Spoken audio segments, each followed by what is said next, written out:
All right. Hello, hello, hello. Welcome back to D's Divinity, D's Divine Tarot. Thank you for joining in with me today.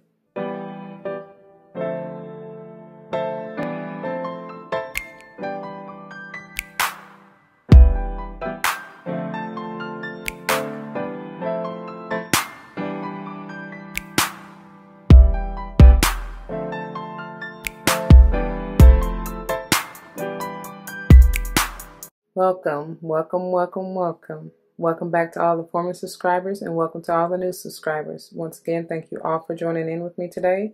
As you see from the title of the video, we're going to go ahead and jump into this beautiful, healing, nurturing, feminine energy, okay? This week, we're switching it up just slightly, mainly with the decks, and we are going to utilize the Divine Feminine deck by Megan Watterson to get the overall goddess, I guess, if you will, that you can potentially call upon and utilize. And then we'll use the Queen of the Moon Oracle by Stacey DeMarco to see what messages these goddesses have for us to work on or to heal or to focus on or what have you, okay? The message they want to bring to our awareness. Before we get into this, it should go without saying, please check the description box for any information that you may want or need to know. As it states in the description box, these readings are intended to be timeless. Time and energy are fluid, meaning you could have already gone through this, you may currently be going through this, and or this may be a prophetic message if you decide to embrace and embody the energy or advice that Spirit has for you within the reading or readings, okay? Please use your free will and discernment. Interestingly enough, discernment came out during pre-shuffle, okay? I believe it was Freya, if I'm not mistaken. What else I need to tell you? I don't know, I just lost my whole train of thought. Yeah, use your free will and discernment.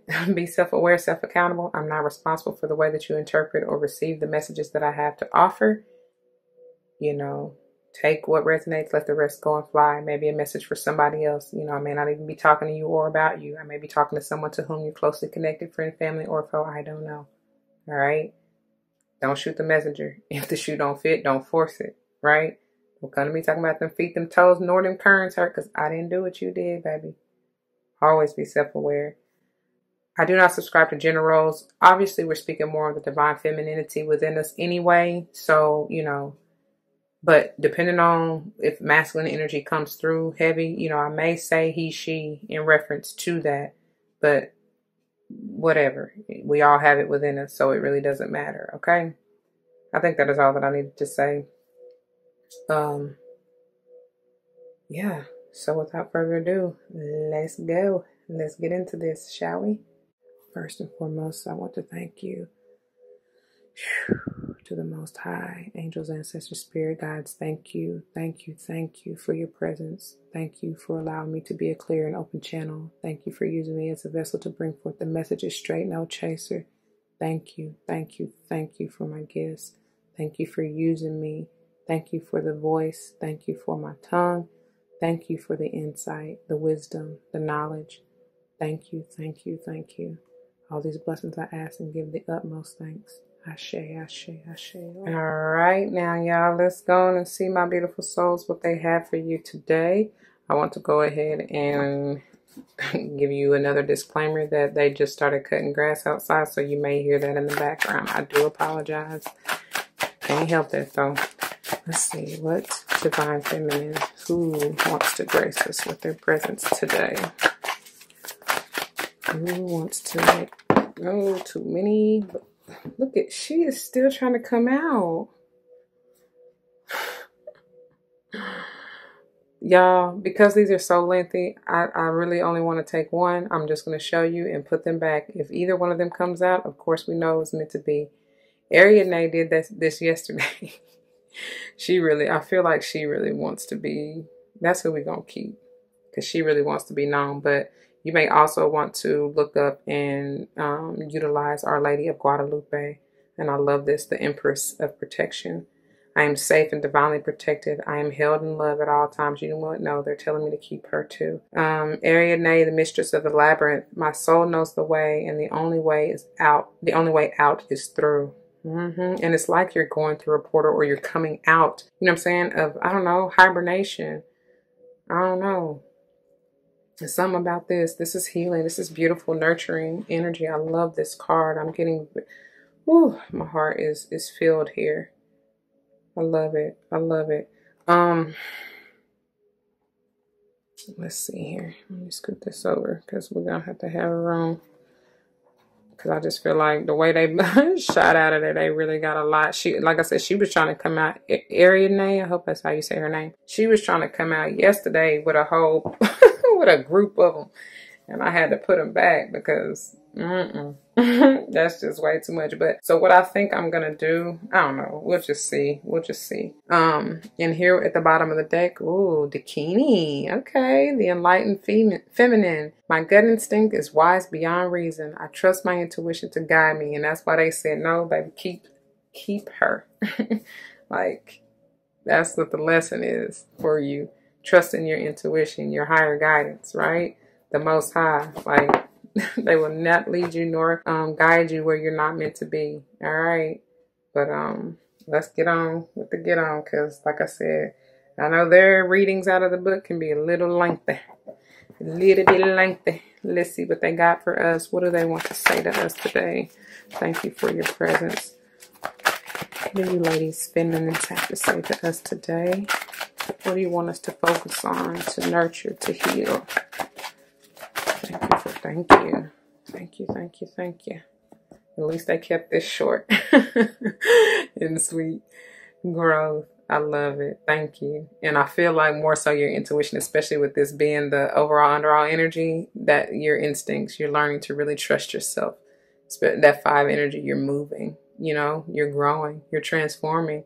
It is time. Look at that watch she got in her hand. I know it's kind of blurry. My camera been tripping, but we're here. So I failed to mention in the disclaimer, I keep calling it, yeah, I guess technically the disclaimer. Please keep in mind that any of the numbers I call out or that you notice, right? Because right now we got, what is it, 3? That's waxing crescent 3, and then we got 5. So any of the numbers that I call out or that I read, even in the through the guidebook, whatever, keep in mind that they may be important numbers to you as far as your life path number, the day you were born, and or the month you were born in. Now I get it. You can't be born past the 30th or 31st, right? So just reduce that number, and whatever that is, take it as it resonates. And obviously, or also too, the message is coming with houses as far as the houses of the signs. So, and even the months of the year. Obviously, I get you can't be born, you know what I'm saying? It doesn't go past 12 for both of those. So again, whatever the number reduces to, if it's greater than any of those numbers, go with it, you know, especially if it resonates. All right, bottom of the deck, we have 26, surrender. I love this. And it's like, look at here, the way these are aspecting one another. That's her wand of light. It's like surrender to this the enlightenment, the feminine energy, right? Surrender to the divine wisdom and guidance here. All right, that's powerful. So what I'm going to do is, surrender to the growth too, by the way. That's what they're saying. I'm telling you, your intuitive power is centered, maybe solar plexus chakra for me to say that. May have something to do with the Leo for me to say that as well. But I feel like that's growing. Even your mental capacity as far as third eye, for me to say that, Piscean energy may have something to do with the Pisces, or you have Pisces heaven in your chart. Something like that. Or 12th house is Pisces and 5th house is Leo. So, wow. The 5 in the growth. Yep. All right. And then even the 26th, the 2nd house is who? Taurus, and the 6th house is Virgo. So that may be you. All right. But anyway, let me find these beautiful goddesses off camera because that may take a while, and I'll be back. All right, y'all. I feel like we need to start with the bottom of the deck, the overall energy. So I'm going to start with Dfhh, the enlightened feminine. My gut instinct is wise beyond reason. I trust my intuition to guide me. She begins on page 130 and ends on 133. So any of the numbers in between, okay? Who she is. Dfhh is the embodiment of a feminine wisdom that goes beyond reason or the intellect. Dfhh is translated into Tibetan as, quote, sky goer, end quote. She is a tantric priestess and a female manifestation of wisdom. She is elusive, playful, and ultimately defies definition. She represents the enlightened feminine principle of non-duality that transcends gender. She contains a sharp, quick, and uncompromising energy that can feel radical, wild, and free. I love her already. As a space dancer and skygoer, the Dakini has left the rigid boundaries of Earth and the laws of gravity. She's about the limitlessness of the sky, and because of this slow down. She is about the limitlessness of the sky, and because of this, all possibilities are open to her.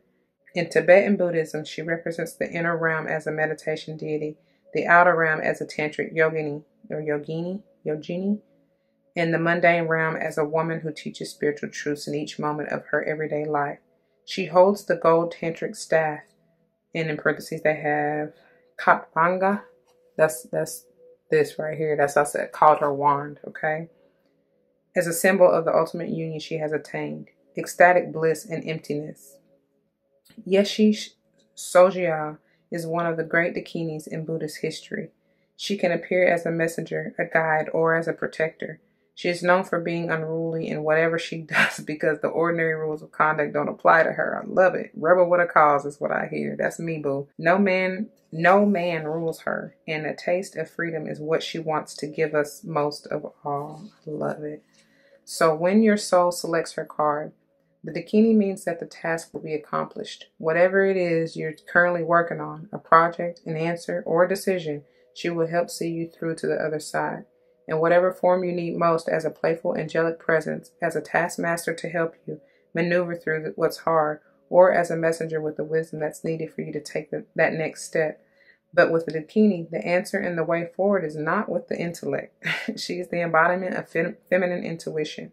She reminds you that you have an innate power to know instinctively what's best for you now. The Dakini means it's not going to be a straight, clear yes or no. With the Dakini, it's the third option. Third eye.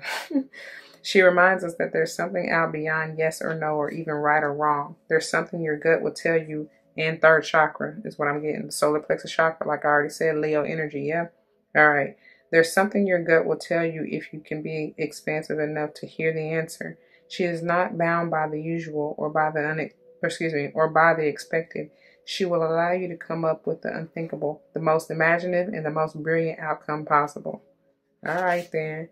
So the soul voice meditation says, what is my intuition telling me in this moment? Sit with that for as long as it takes for you to get it and feel it really, right?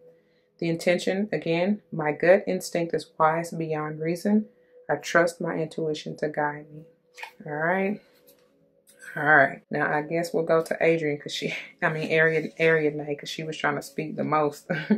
Been trying to speak the most to us over the last couple of days. All right. The Mistress of she is on 186 through 189. Mistress of the Labyrinth. My soul knows the way, and the only way out is through. Who she is. Ariadne represents the love and support available to us when we dare to be courageous. Ariadne is known as being both a Greek goddess and the human daughter of Minos, king of Crete. Her father put her in charge of the labyrinth, where 7 human sacrifices were made every 7 years to appease the Minotaur who lived within it. Something about the number 7, y'all. The Minotaur had the head of a bull and the body of a man. He preyed on those who got lost in the dark. One year, a valiant and heroic man named Theseus went into the labyrinth to slay the Minotaur and end the sacrifices. Ariadne fell madly in love with him and gave him a sword to kill the Minotaur and a ball of red thread so that he could find his way back out of the labyrinth and into the light. Ancient Greek myths were oral, so there are varying accounts of Theseus and Ariadne eloping after his success, or others where Ariadne's consort, Dionysus, the Greek god of ritual madness and religious ecstasy, chases after her and pleads with her to return to him. Whichever way the story ends, the constant is that Ariadne's love and support changed the fate of so many who would have otherwise been lost to the labyrinth. Wow. When your soul selects her card, Ariadne is a symbol of the hope, the divine assistance, and the step-by-step process we can take to move through a difficult time or to confront an injustice in our life. She helps Theseus because he's daring to end a pattern of madness. He's willing to do whatever needs to be done to stop the injustice. She gives him the tools to create his desired outcome. He is successful because of her, and she assists him because he acts with courage. Her message is that our courage is always in some way rewarded. I'm telling y'all, Leo energy. When we seek to end an unnecessary pattern or routine that is no longer serving us, and in parentheses it says, even though we initially created in an effort to keep us safe, that's part of the ego, I feel. Again, Leo energy. And some Cabrionic energy is what I'm feeling. But anyway, it can feel as insurmountable as facing a horned part man, part beast that lives in a dark maze inside us. Pure terror, but the soul always wants our freedom. The divine is what liberates, not confines. It might feel like we can't find our way out of this situation, this maze, but we can. We can trust the soul knows the way through, and that spiritual support is a given. Ariadne wants us to be brave so that she can fall in love with our actions. She is both a goddess and a human. She gets our fear, but she also knows just how much power we hold as well. All right? The soul voice meditation reads, what allows me to feel supported while doing the inner work? The intention. Again, my soul knows the way, and the only way out is through. All right. Moving on to Our Lady of Guadalupe, the Empress of Protection. I am safe and divinely protected. I am held in love at all times. Who she is. Our Lady of Guadalupe is the emblazoned emblem of the uniquely powerful protection of a mother's love. Her image is believed to have miraculously appeared within the tilma or cloak of Saint Juan Diego.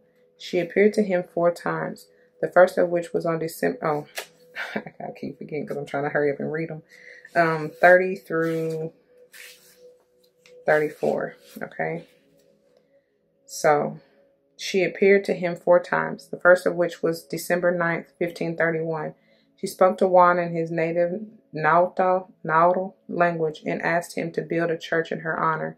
They were standing on the Tepeyac Hill outside Mexico City, where the Spanish had recently destroyed a temple to the mother goddess Tenochtitlan, an Aztec goddess of love. Juan Diego tried to convince the archbishop of the authenticity of the apparition, but to no avail. He asked Guadalupe to give him a sign that would help convince the archbishop of her identity. She appeared to Juan a final time and told him to collect the Castilian roses, which are not native in Mexico, that were in bloom at the top of Tepeyac Hill. He gathered the roses in his cloak, and when they fell, those are the roses surrounding her, by the way. He gathered the roses in his cloak, and when they fell before the archbishop, they could both see the emblem of Our Lady of Guadalupe inscribed on the inside of his cloak.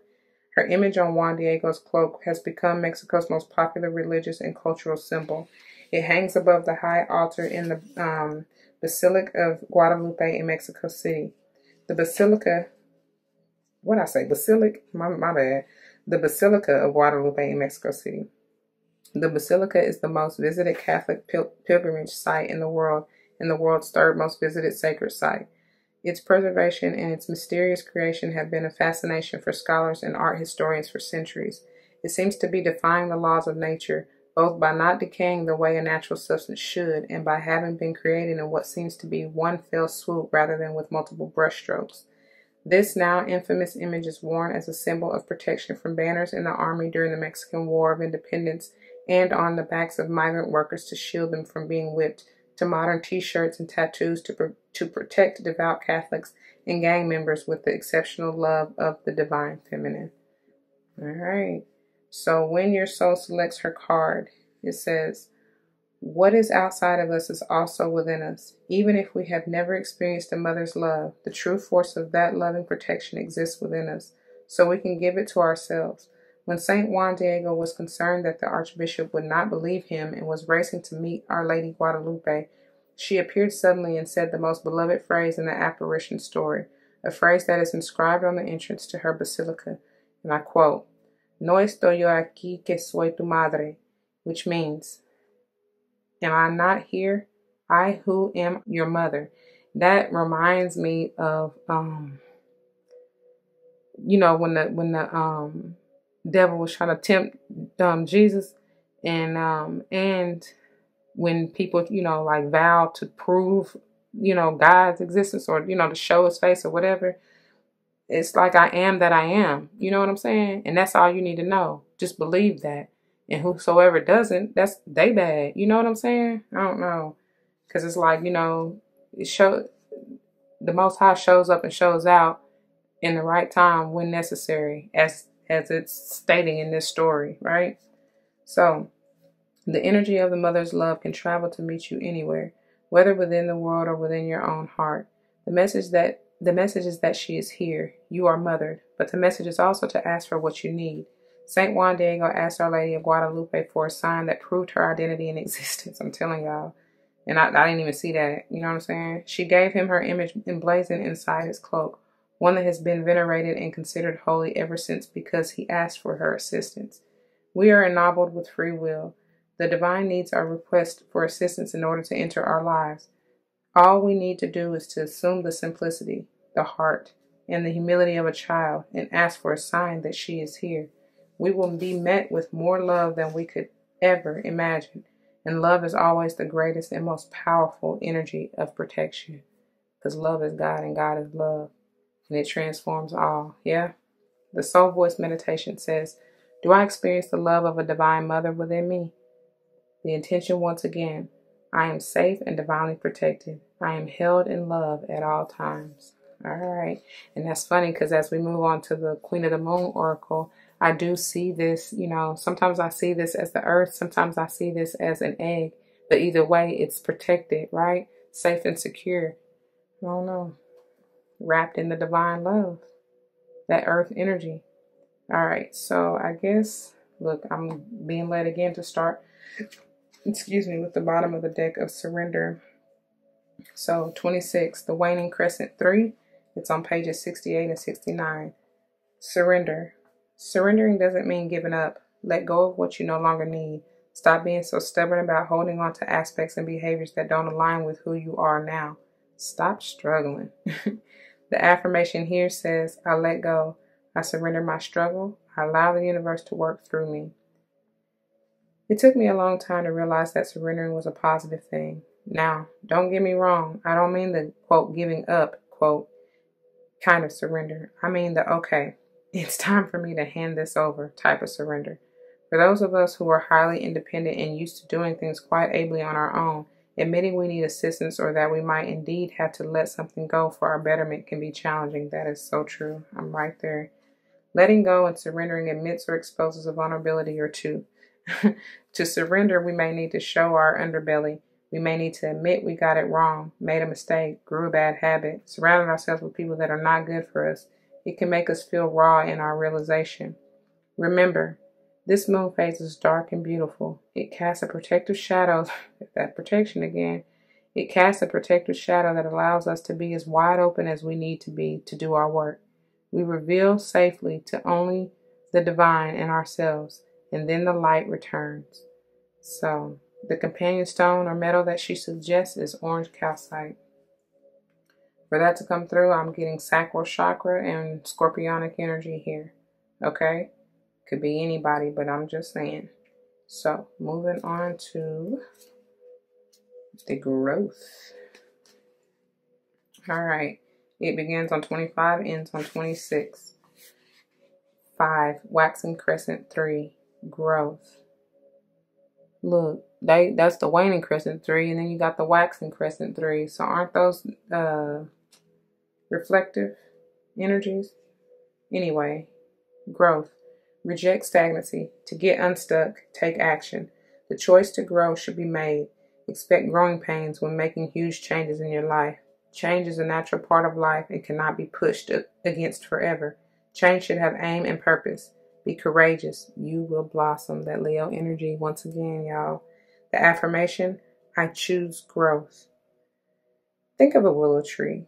Willows often grow on the sandy banks of highly shiftable and changeable rivers, yet they reach huge sizes, successfully growing and holding fast in an unpredictable habit. How do they do this? When you see a young willow on the banks, for a long while it just looks like a feeble stick. It may have a few branches and leaves, but at first the trunk will be fine and flexible rather than robust. What we don't see immediately is the root base. The willow spends a lot of time establishing a veritable root city under the surface. Same thing, really. These roots are long and strong and very numerous, finding their way into many nooks and crannies, holding onto rocks, other established tree roots, and anything that can help with their stability. These roots go off in all directions, thus securing their position just in case the earth begins to shift. Then and only then, once these root networks are established well enough, does the willow put its energy into further growth. Wow. I like that. It's all about your foundation. The trunk begins to thicken and widen and harden and travel upwards to the sky. However, as they grow, the branches have little of the trunk's supportive thickness. They have instead the instruction that they must be flexible. I love that. Flexible means they can turn with the sun and survive punishing winds that might threaten to topple the rest of the tree. All of this growth is done with purpose and divine strategy. I believe it. The waxing lunar cycle calls for growth, but not growth without aim or purpose. When we understand our current position, accept it, and decide to change, we will naturally grow as people. We might experience some, quote, growing pains, end quote. After all, transformation of any kind is rarely completely easy and trouble-free. That's why I was getting that scorpionic energy in the surrender, y'all. For real. That's all about that transformative energy. Okay? So, having a strong intention of what the results of our growth will be helps with gaining the courage and resilience to move forward with our growth and into eventual blossoming of our true self. That is powerful, because I believe those two, the blossoming and the resilience, that is, came out maybe at the beginning of the week. I want to say maybe day 6. Don't quote me on that. But yeah. So the companion stone or metal that she recommends is cheriote. I guess that's how you say it. I'm not too familiar with that, but y'all might want to check that out, okay? All right. That was a lot. But I pray that you receive it. If it resonates, y'all know what to do. For those of you who are new, that means comment your testimonies down below, because you never ever know how this may help someone else grow, especially in including yourself though, yeah? If someone comes to mind, please do like, share, comment, and subscribe if you haven't already. I want to thank you so very much for lending me your ear, your time and attention, and the love. Thank you for growing this channel through love and light. I truly appreciate that. If you're joining me for another day, I will see you there. If you haven't yet to catch any of the previous days, check out the playlist below. And of course, I'll see you there.